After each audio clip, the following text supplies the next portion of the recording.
ప్రస్తుత ప్రభుత్వం 5,740 కోట్లు మున్సిపాలిటీకి కార్పొరేషన్కి అడ్జస్ట్ చేశాం అధ్యక్ష. అలా చేసిన తర్వాత అందుకే మొత్తం నెట్ రెవెన్యూ ఇప్పుడు మీకు ఈ స్టాంప్స్ అండ్ రిజిస్ట్రేషన్లో మేము అటు అడ్జస్ట్ చేశాం కాబట్టి ఇక్కడ తక్కువ కనపడుతుంది. కానీ వాస్తవానికి మొత్తం రెవెన్యూ 14,750 కోట్లు. మరి గత ప్రభుత్వం పూర్తిగా మీరు మున్సిపాలిటీస్ని నిర్లక్ష్యం చేసి పూర్తిగా వదిలేసి వాళ్ళకి ఇవ్వాల్సింది ఆడి పోరీకుండా మొత్తం దీంట్లో చూపించారు కాబట్టి మేము మొత్తం ఎక్కువ చూపించడం. మరి మేము కూడా అటు అడ్జస్ట్ చేయకుండా మేము లెక్క చూపించుంటే వేరే రకంగా ఉండేది. కానీ అట్లా చేయదలుచుకోలేదు కదా అధ్యక్ష.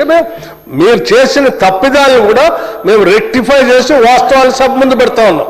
దాన్ని కూడా మేము తప్పుగా చూపిస్తూ సభ మొత్తాన్ని ఇప్పుడు మిస్గైడ్ చేసే ప్రయత్నం చేశారు. మరి మధ్యలో లేచి నేను కరెక్ట్ చేయలేదనుకోండి, అదే వాస్తవాన్ని కొన్ని సభ అనుకుంటుంది, రాష్ట్రం అనుకుంటుంది కదా. అయినా కానీ సరేలే నేను రాసుకున్నాను, హరీష్ రావు గారు పూర్తిగా అయిన తర్వాత చెప్దామనే ప్రయత్నం చేశాం. ఈ లోపల మన సోదరులు మన శ్రీనివాస్ యాదవ్ గారు లేచి 2.5 గంటలు మమ్మల్ని కూర్చోబెట్టారు. మేము సభ ఎంతో వాయిదా వేసి కూర్చున్నాం అని అంటే కూడా నేను సరే వాయిదా వేసిన మాట వాస్తవే, కానీ మేమేదో ఒట్టికి పోయి కూర్చోడానికి వాయిదా వేయలేదు అధ్యక్ష. మేము వేసిన వాయిదా ఒక కారణం చేత అయితే వాళ్ళు ఇంకో కారణం చేత పోయి ఇంకో వేరే పని మీద కూర్చొని ఆలస్యం చేశారు. కానీ మేము వాయిదా వేసింది అధ్యక్ష తప్పనిసరిగా మీ ద్వారా సభ దృష్టికి రాష్ట్రానికి కూడా దృష్టికి తీసుకొని రావాలి. ఎందుకంటే వారు రికార్డులో చెప్పారు కాబట్టి మేము వాయిదా వేసింది అధ్యక్ష. ఈ రాష్ట్రంలో ఉద్యోగస్తుల కోసం మేము ఏదైతే ప్రమాద బీమా తీసుకొచ్చామో గతంలో ఎనర్జీ డిపార్ట్మెంట్లో ఇప్పుడు నిన్న బడ్జెట్లో పెట్టిన దానికంటే ముందు పైలట్ ప్రాజెక్ట్గా ఎనర్జీ డిపార్ట్మెంట్లో ఆ స్కీమ్ ఇంట్రడ్యూస్ చేశాం.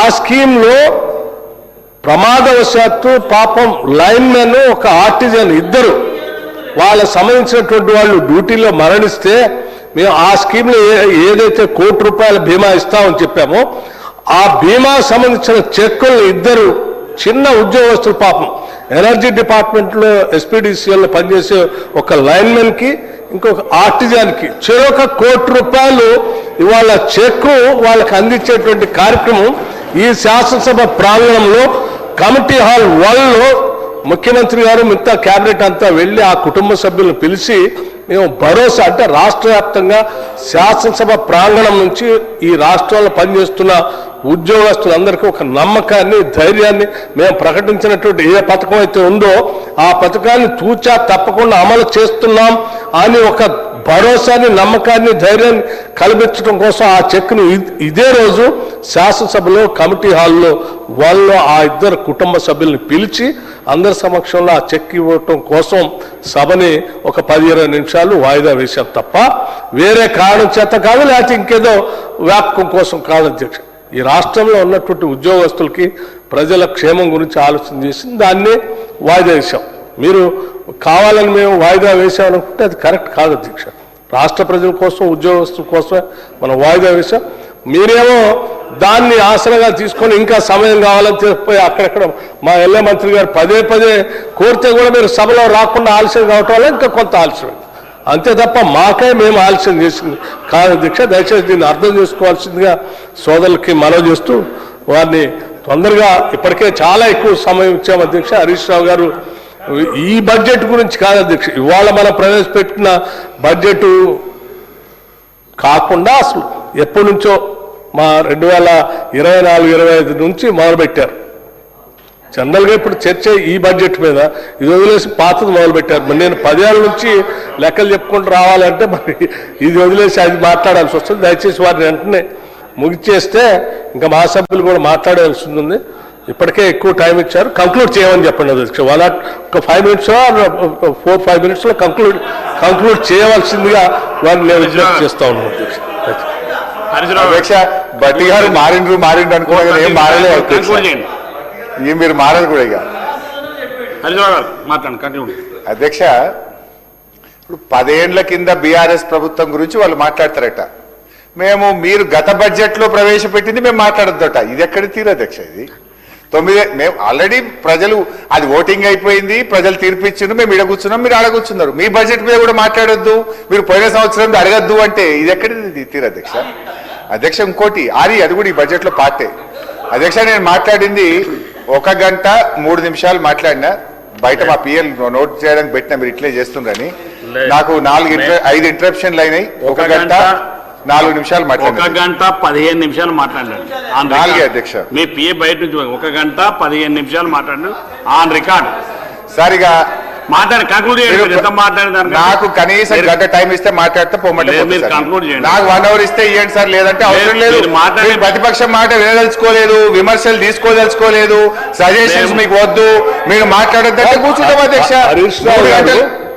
హరీష్ రావు గారు చాలా గౌరవ సీనియర్ సభ్యులు ఈ హౌస్ లో. వారు సుదీర్ఘ కాలం ఫైనాన్స్ మినిస్టర్ గా చేశారు, మిగతా బాధ్యతలు కూడా నిర్వహించారు. వారికి కావాల్సినంత సమయం ఇచ్చాం.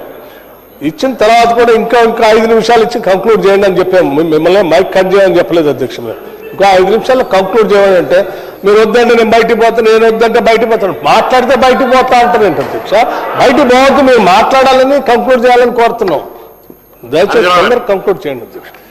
స్పీకర్ సార్ 12:30కు టీ బ్రేక్ అని హౌస్ అడ్జర్న్ చేస్తే 3:30 దాకా కుర్చీలో కూర్చున్నా ఎప్పుడు బెల్ కొడతారో అని.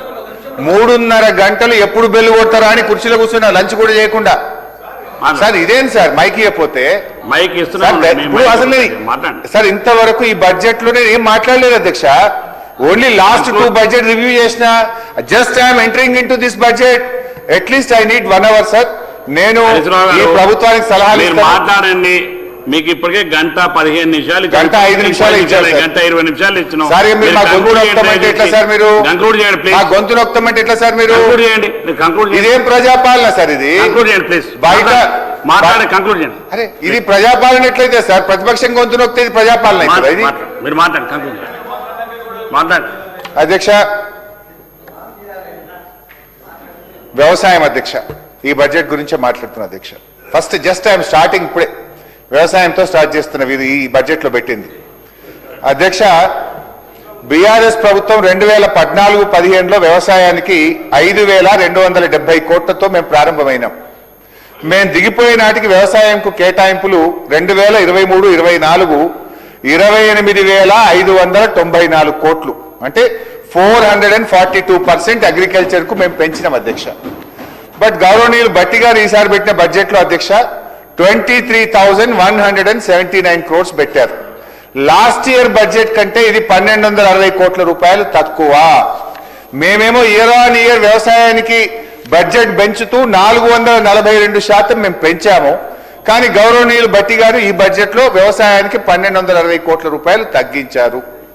2023-24లో వ్యవసాయం మీద మేము పెట్టిన ఖర్చు కంటే భట్టి గారు ఈ సంవత్సరం పెట్టిన బడ్జెట్ లో 5,000 కోట్ల రూపాయలు తక్కువ. అధ్యక్ష, అధికారం పొందేందుకు అనేక హామీలు చెప్పారు అధ్యక్ష. 5 సీజన్లలో 1 సీజన్ రైతు బంధు పూర్తిగా ఎగ్గొట్టారు, 2 సీజన్లకు అరకొరగా ఇచ్చారు అధ్యక్ష. ఒక్క రైతు బంధు మీద రైతాంగానికి 18,000 కోట్లు ఈ ప్రభుత్వం బాకీ పడ్డది. పంటల బోనస్ 1,161 కోట్లు బాకీ పడ్డది. రుణమాఫీలో 31,000 కోట్లు బాకీ పడ్డది. పంటల బీమాలో 1,300 కోట్లు బాకీ పడ్డది.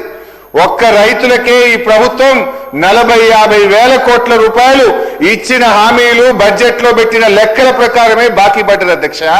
మరి ఇవన్నీ క్లియర్ చేయాలంటే బడ్జెట్ వ్యవసాయానికి పెంచాల్సింది పోయి 1,260 కోట్ల రూపాయలు తగ్గించారు. ఇది ఎలా మరి ఇవన్నీ పూర్తి చేస్తారో చెప్పాలని చెప్పి నేను అడుగుతున్నాను.